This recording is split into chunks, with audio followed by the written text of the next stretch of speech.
Bonjour, à travers cette vidéo, nous allons voir comment réaliser un lavage de nez efficace, notamment dans le cadre de certaines vascularites avec atteinte rhinosinusienne, telles que la granulomatose avec polyangéite et la granulomatose éosinophilique avec polyangéite. Pour rappel, la granulomatose avec polyangéite, ou GPA, anciennement appelée maladie de Wegener, est une vascularite systémique nécrosante de cause inconnue, responsable de lésions granulomateuses touchant préférentiellement les vaisseaux de petit calibre. Le staphylocoque doré pourrait jouer un rôle dans les mécanismes de la maladie.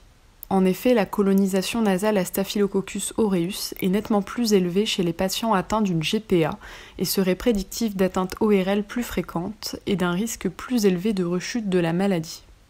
Dans cette maladie, les atteintes ORL concernent plus de 70% des patients et se manifestent principalement sous une forme rhinologique avec des signes peu spécifiques évoquant une rhinite chronique, plutôt croûteuse et mucopurulente avec parfois des saignements, ainsi que des atteintes destructives cartilagineuses pouvant toucher le septum, les cartilages du bout du nez, voire la pyramide nasale osseuse tout entière.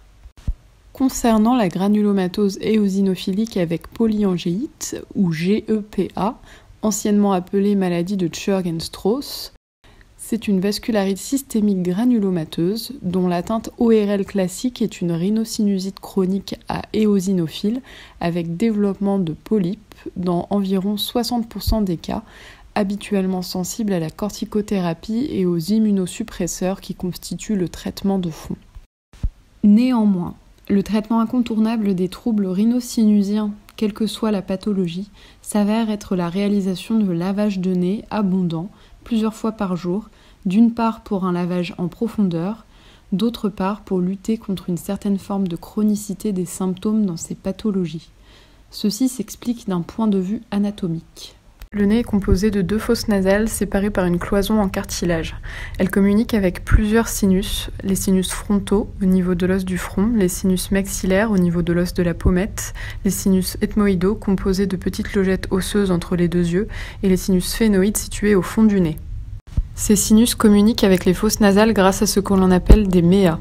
Enfin, chaque fosse nasale présente 3 cornets superposés qui servent à filtrer, réchauffer et humidifier l'air inhalé. Lors du lavage par une narine, il faut que la quantité et la pression de l'eau soient suffisantes pour venir remplir la partie basse de la fosse nasale, la partie haute et les sinus, permettant de laver et d'éliminer les impuretés. Sur cette vue de profil, on retrouve les fosses nasales ainsi que les sinus qui sont tapissés d'une muqueuse couvrant une surface d'environ 200 cm², dont les cellules présentent des petits cils qui battent afin d'évacuer les impuretés et les sécrétions.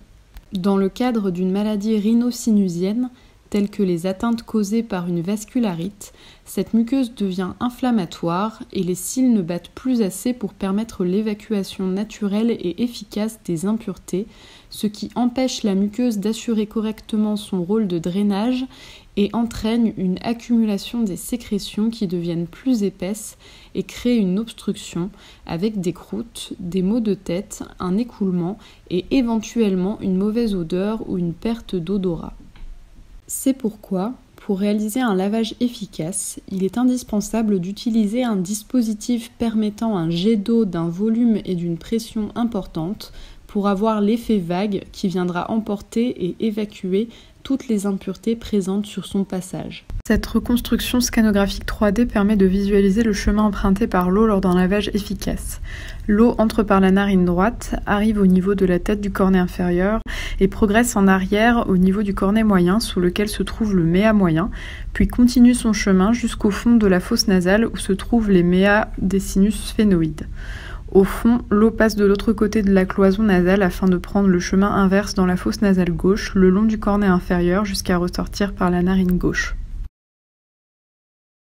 Pour un lavage de nez efficace, les meilleurs dispositifs sont les grosses seringues ou les dispositifs spéciaux tels que les grosses bonbonnes ou les cornes de lavage qui permettent une pression, un débit et un volume important et qui peuvent être trouvés en pharmacie sans ordonnance. L'utilisation des dispositifs tels que les sprays endonasaux et les petites dosettes de sérum physiologique n'est pas recommandée.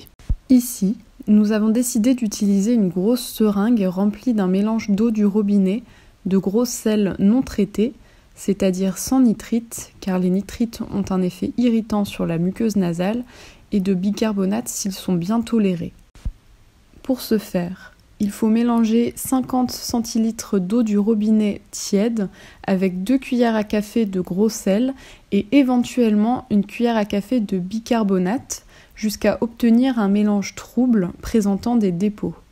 Cette recette est la plus recommandée, mais elle peut bien évidemment être adaptée en fonction de l'expérience et des préférences de chacun. Une fois la seringue remplie en totalité, il faut l'insérer au niveau de la narine que l'on souhaite laver avec une inclinaison particulière vers le haut et l'arrière en visant le coin interne de l'œil. Il faut ensuite venir se positionner au-dessus d'un lavabo ou d'un récipient avant de débuter le lavage en appuyant progressivement sur le piston de la seringue. Pour permettre à l'eau de passer dans la narine contralatérale, il faut bien veiller à respirer par la bouche pendant toute la durée du processus. Enfin, vous pouvez également faire varier l'inclinaison de la seringue pendant le lavage afin de cibler le lavage de certains sinus, comme celui du sinus frontal en inclinant la seringue vers le haut et l'avant. Pour conclure, un suivi ORL régulier est recommandé pendant la durée du traitement de fond et d'attaque de la maladie. Les visites peuvent être ensuite espacées et arrêtées s'il n'y a plus de symptômes. Cependant, une rechute avec des signes ORL est toujours possible. Certains signes peuvent être identifiés, comme par exemple la recrudescence d'une rhinite croûteuse et mucopurulente, des saignements de nez, parfois des douleurs faciales, voire une baisse d'audition. D'une manière générale, les gestes chirurgicaux tels que l'ablation partielle des cornets, l'ouverture des méas moyens ou l'ablation des polypes sont à discuter au cas par cas. Pour les reconstructions nasales à visée esthétique, il est vivement recommandé d'attendre que la maladie soit parfaitement maîtrisée, à grande distance de tout traitement et sur avis des spécialistes.